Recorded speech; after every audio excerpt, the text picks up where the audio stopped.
Welcome, everyone. Welcome to you all. It is Tuesday and it is 3 p.m. ET, and that means it is time for a special edition of Crime Time. We will be here at 4 as usual, and look who we have at 4 o'clock, Stephanie Roble. So don't move. Come and hear a little bit about This Might Hurt, her brand new novel.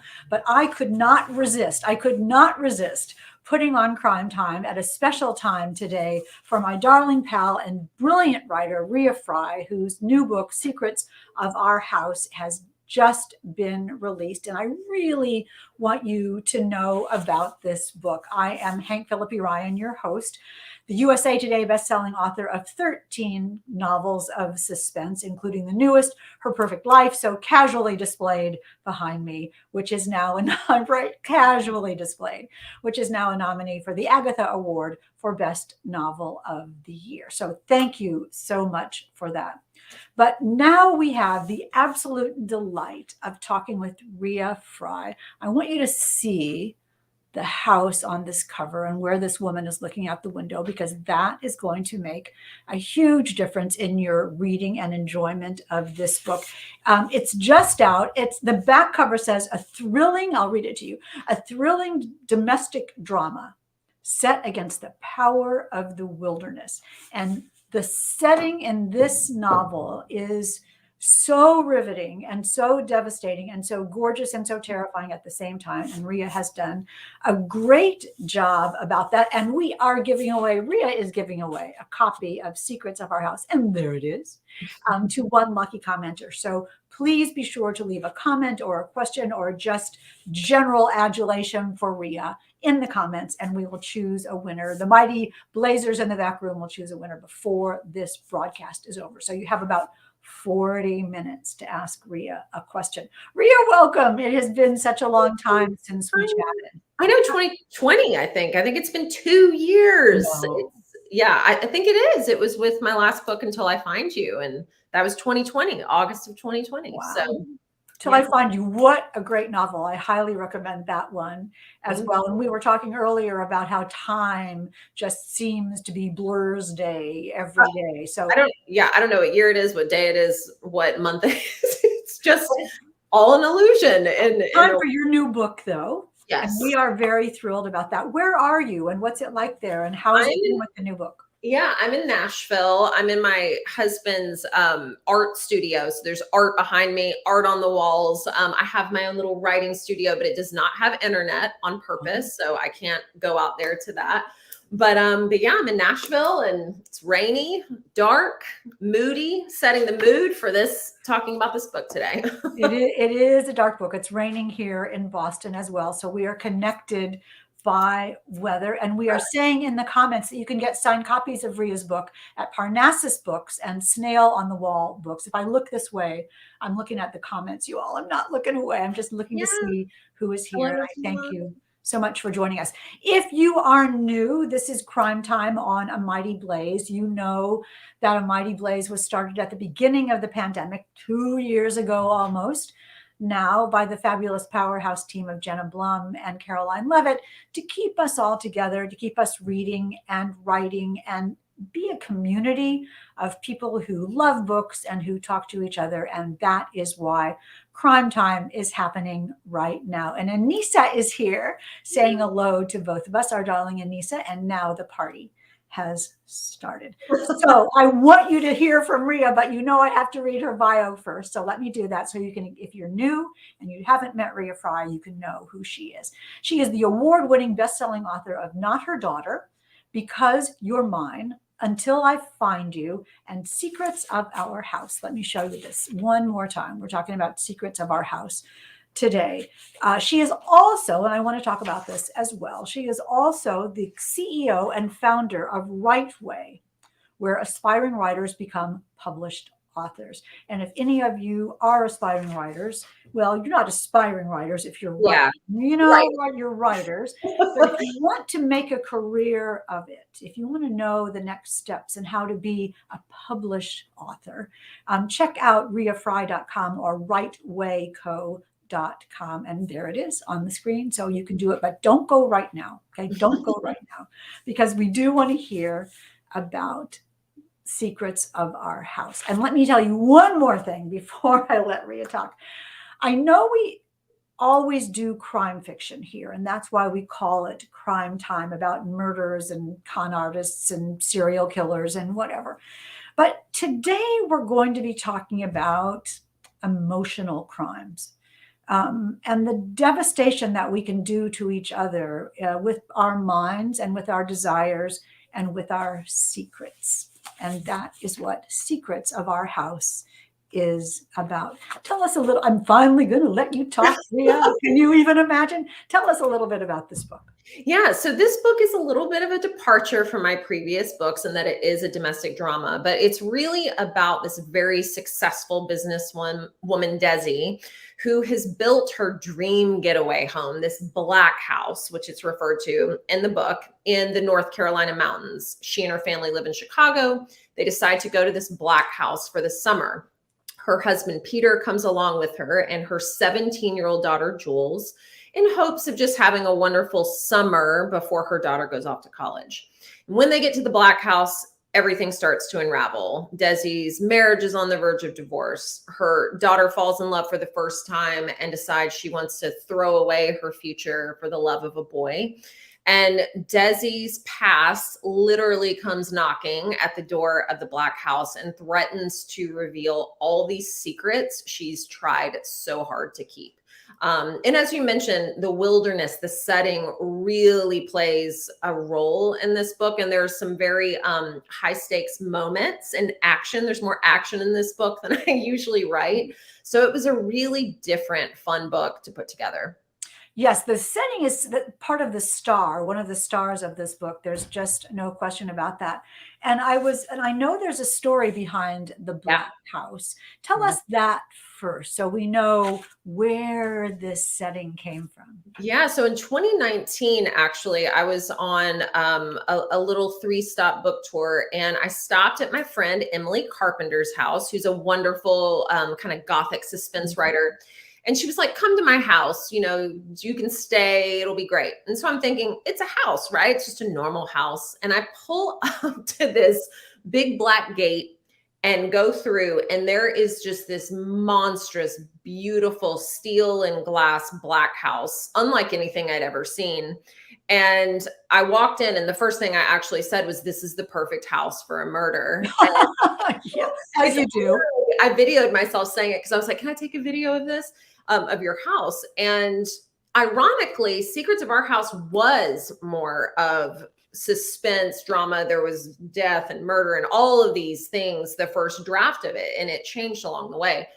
But her house was so spectacular. I was like, I have to write a book about this house. So this story started with the house and not the characters and not the plot. It really surrounded this amazing house.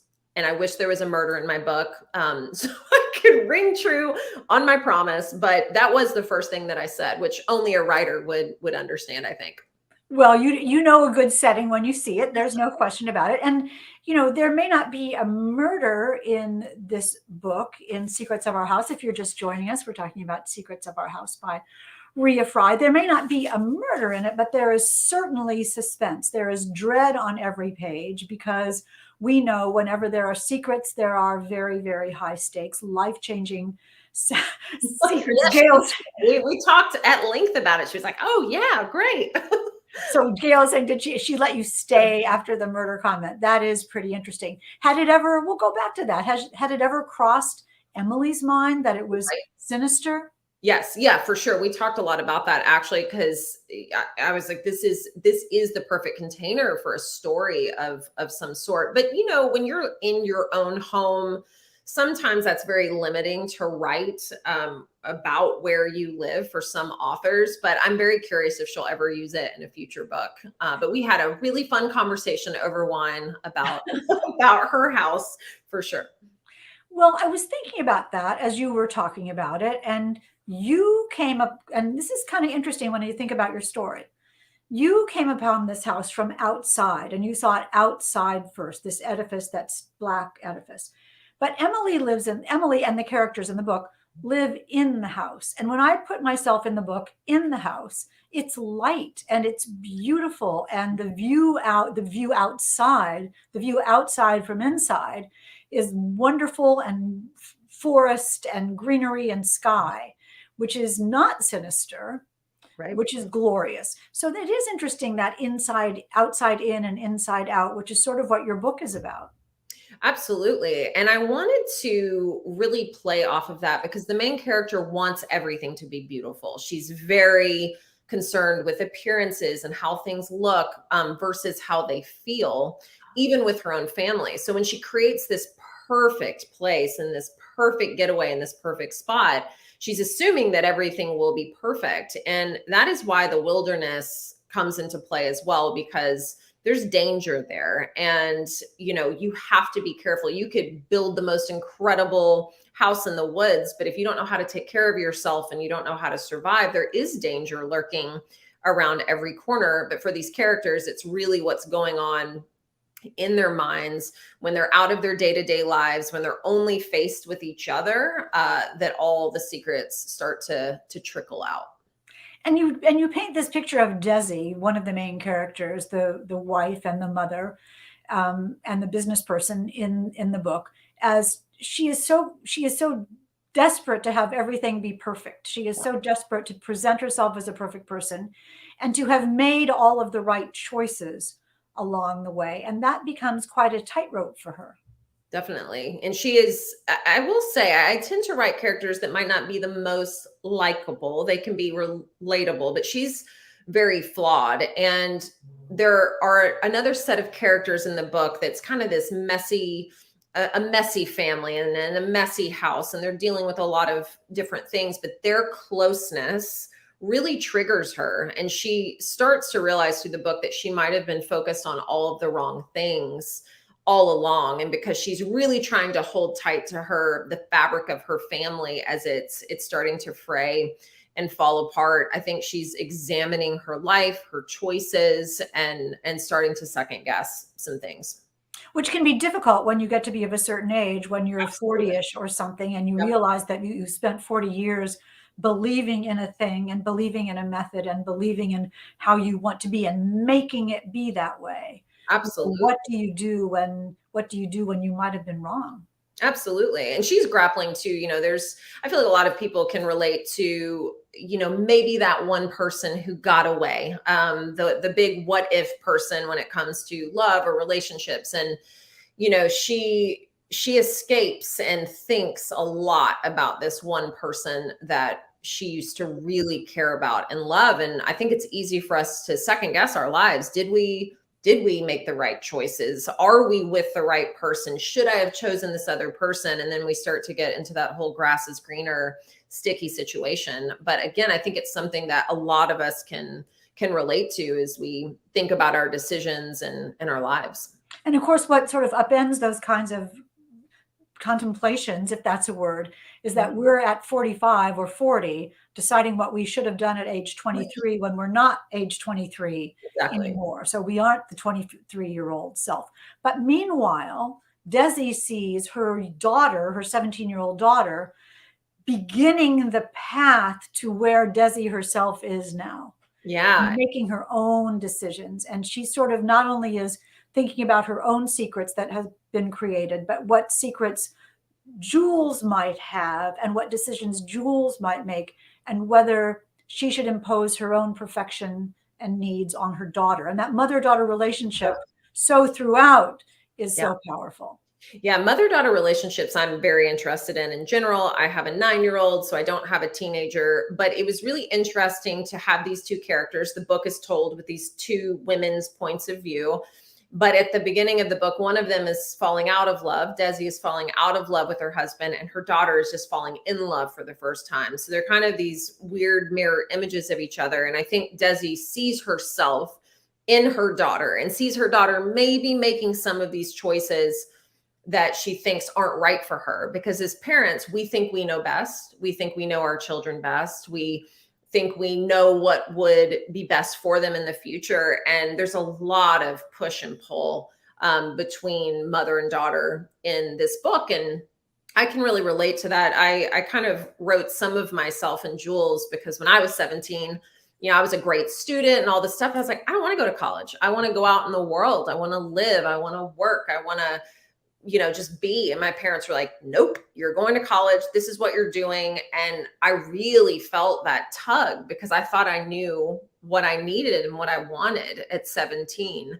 And I just think it's a very interesting transformational age to explore on the page.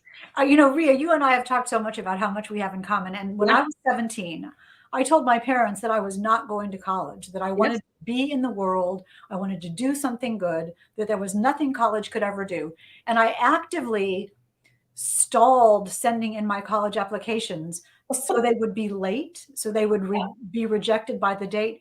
And I don't know what my parents did, but they did something to get me into college because they're like, honey, you're going, you don't have any choice, Yep. Be quiet and go. And they were right. Of Sure. course they were right. Of course Sure. they were right. But I was convinced at age 17, just like you were, that I knew everything. Yes. And so that is a very vulnerable time. And Jules keeps saying, I'm a grown up. I'm 18 now. She gets to be 18 Yeah. in the book. I can make my own decisions. And Jules sees how fragile that is. And talk about young love as well, because as we were talking earlier, you were saying Desi is falling out of love, her daughter is falling in love, whatever that means. Lynn is saying the retrospective look over one's life always has the potential for upheaval. Because again, Lynn, you might be wrong. You might be wanting something that you shouldn't, that would have been bad. Right. And I think when it comes to love, I mean, again, a lot of people can relate to that first just magnetic, all consuming love. When you're a teenager, I just don't think there's anything better than just being consumed like that. But it's very hard to think straight and think ahead, and you think it's going to last forever. And again, with Desi, she sees her daughter just going down this path that will lead her to a totally different life. But Jules is a bit of a survivalist. She can take care of herself. She is very, very equipped. She actually wants to become an EMT or paramedic instead of going to Columbia and just going to the traditional school and having a traditional life. She belongs in the wilderness. And when she gets to this black house, she has that feeling of coming home and just, this is where I belong. This is where I want to be. This is what I want my life to be. And falling in love, of course, has a lot to do with that for her. And Jules is such a great character because when she, as you say, when she arrives at the Black House and she is in nature and no longer, in the pavements of Chicago, when she's in nature and she falls in love with it and she learns about it, there's so much gorgeous visiting with the universe in this book. So much philosophy about the harshness of nature and the beauty of nature, whether it's wild creatures or wildflowers, and how different that can be. Is that part of your life as well? How did you know so much about that? Yes, I am. I love nature. And I feel like so many of us would just be healthier if we would spend more time outside than inside behind these screens, because it just answers so many questions. But I've always been pretty much an avid hiker ever since I was a kid.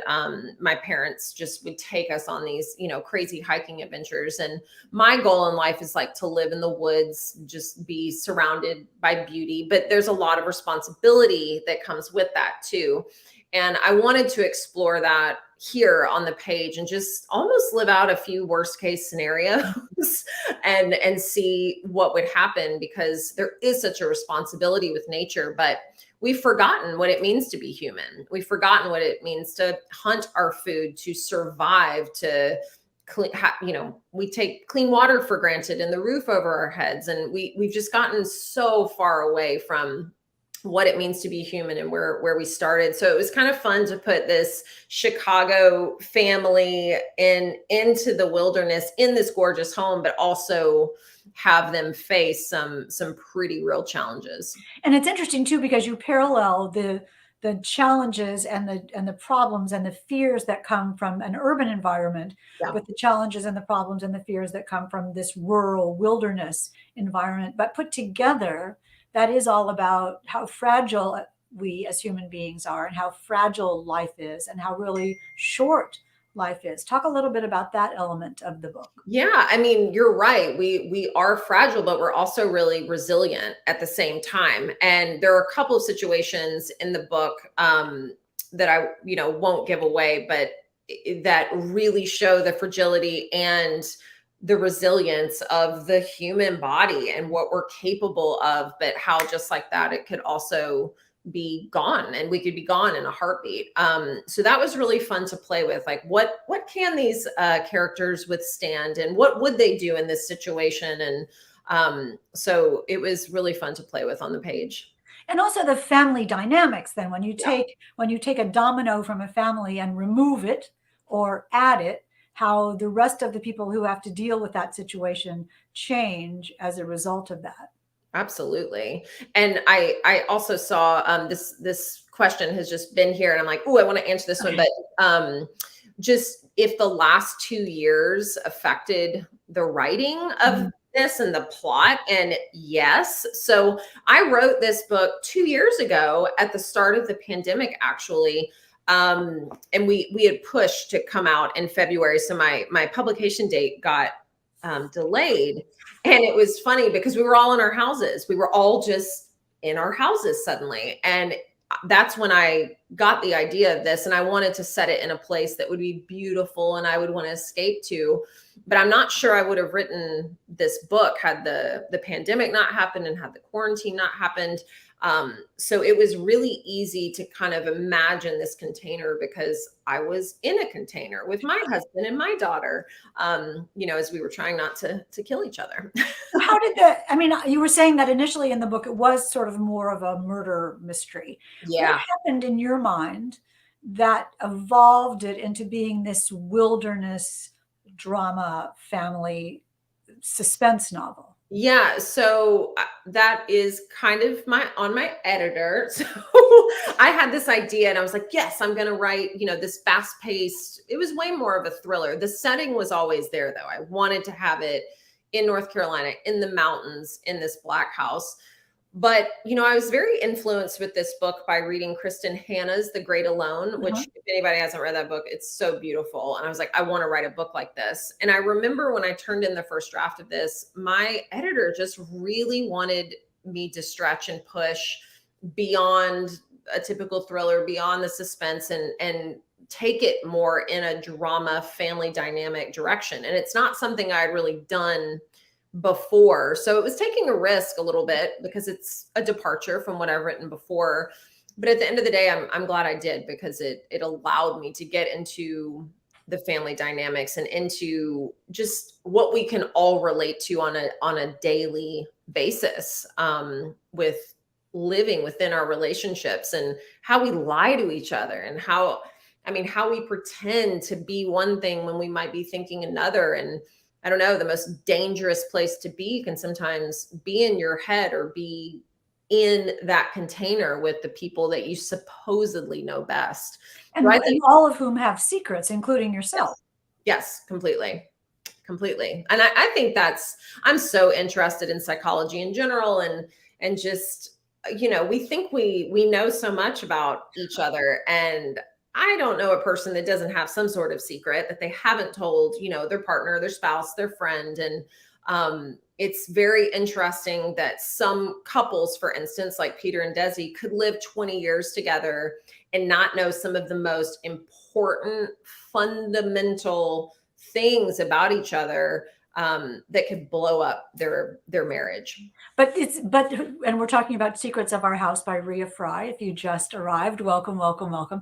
But it is not unusual for people to keep secrets, and as Desi does, decide along the way whether to tell and when to tell. And that's one of the things that makes Secrets of Our House such an amazing book club book. You all, if you have book clubs where you and your pals talk about books and decide what you would have done and what you would have said and what you would have told, this is the perfect book for that. And I bet Ria would come to your book club Yes, I would. by I love Zoom book if you clubs. asked her. One of the things about this book, though, it's very realistic. Thank And you. as a result of being realistic about our lives, it's somewhat heartbreaking in places. Um, did you know everything that was going to happen? Did you know how it would end as we come to the end of this interview? That is a great question. So in the first draft, like I said, there was a totally different story and ending. So when I had to do this rewrite, I usually always see the endings first, which is so strange. Like that's actually where I start, and then Oh, I work backwards. So I saw the cyclical nature of this book, and I knew how I wanted these characters to end up, and I did know, but I always leave room to be surprised and have changes come along the way or characters making different decisions. But you're right. I mean, it is a heart there's a lot of heartbreak in this book. There's a lot of loss in the book as well. But again, I wanted to show that resilience of the human spirit. it's very Shakespearean in a way, Ria, that I don't want to go into, but I hope that that's true, and I'm not just that's, or at least that was to me. At least it was to me. Some of the names that you chose, Oh, but quickly before our time runs out, let me ask you a little bit about what you do for writers yeah. and for authors, because I don't want to let you go without letting all of your listeners hear live on Crime Time, and also all the people who will be watching the video. Talk a little bit about what you do.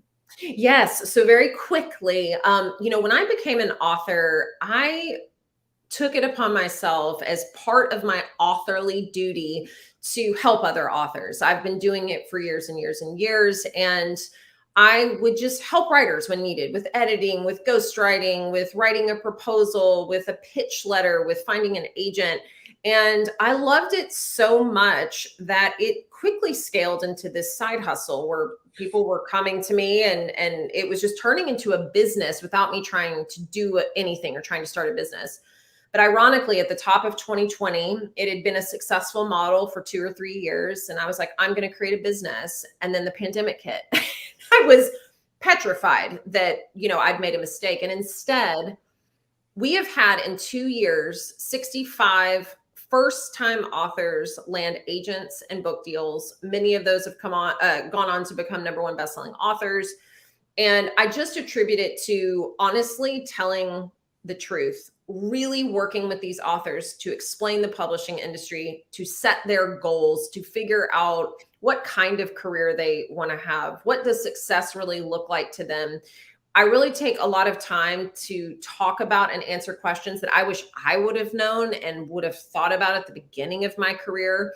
So we're really there from the beginning all the way until they get an agent and or a book deal, and sometimes even after we'll get hired to help with the book. But it has been incredible to see people finally getting serious about writing their books or their book proposals if it's nonfiction, and putting their work out into the world. And we also have a weekly podcast that we just rebranded to call The Real Story, that really demystifies the publishing industry and just talks about all the things that no one wants to talk about and no one wants to share.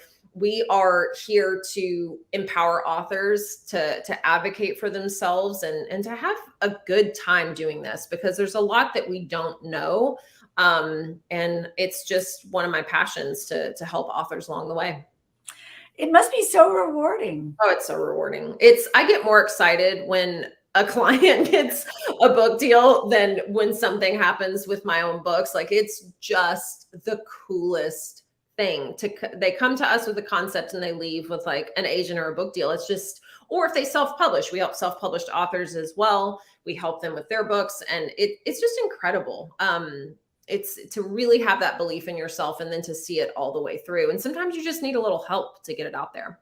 And that it's wonderful of you. And we have put, Mighty Blaze is saying, Ria's passion is to help writers along Yes. the way. And we have put in our banners where people can get in touch with you after, there it is again, after the show. Not right now, but in about 5 minutes.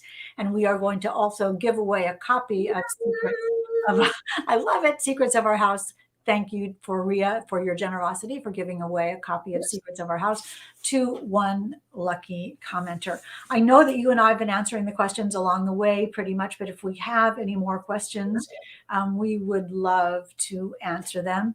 Oh, that's interesting. Gail is saying, does living in Nashville, aka Parnassus Booksland, influence your writing? What a great question. Yes, Parnassus Books is here, which is so fun. I'm working on a new book and it takes place in Nashville. My second book took place in Nashville and this book as well. I don't usually like writing books where I live, but it's been fun because I know Nashville through and through. So it's a fun setting to use for sure. That's great. And Susan is saying, must grab a copy of Secrets of Our. Yes, you must. A really riveting, compelling, haunting domestic suspense with broken hearts and decisions and trust and so many secrets and the riveting wildness of nature and how we are all in this life together for better or for worse and have to make all sorts of decisions along the way. Rea Frey, thank you for being with us here today. Say you get the last word, and the winner is, well, first the winner is Lynn Hanman. Send Congrats. me your email, Lynn, and we will get you a Secrets of Our House. Rea, you get the last word to our viewers. I get the last word. Just thank you everyone for tuning in and indulging me as we talk about emotional crime. That's going to be my new phrase. Good. And I just appreciate you. I love you so much, Hank. You're just the best. And talk about an advocate for writers. You're the best. Thank you. That is wonderful. I loved when we met. I knew we had a connection, and I'm glad to keep that going. As for connections, you all don't move. You have 20 minutes to go grab a cup of coffee, grab a cup of tea, grab a glass of wine. It's too early for me here, but maybe not for you, wherever you are around the world. Come back in 20 minutes to hear Stephanie Roble talk about her new book, This Might Hurt. If you are brave enough to hear about it, this is creepy and chilling and incredibly thought-provoking, haunting. I read it a couple of days ago. I'm still thinking about it, and I can't wait to talk to Stephanie about it. Meanwhile, thank you again to Rea Frey for being on this special edition of Crime Time. We will see you all at 4 o'clock. If not, then next Tuesday at 4. And until then, you stay safe and keep reading.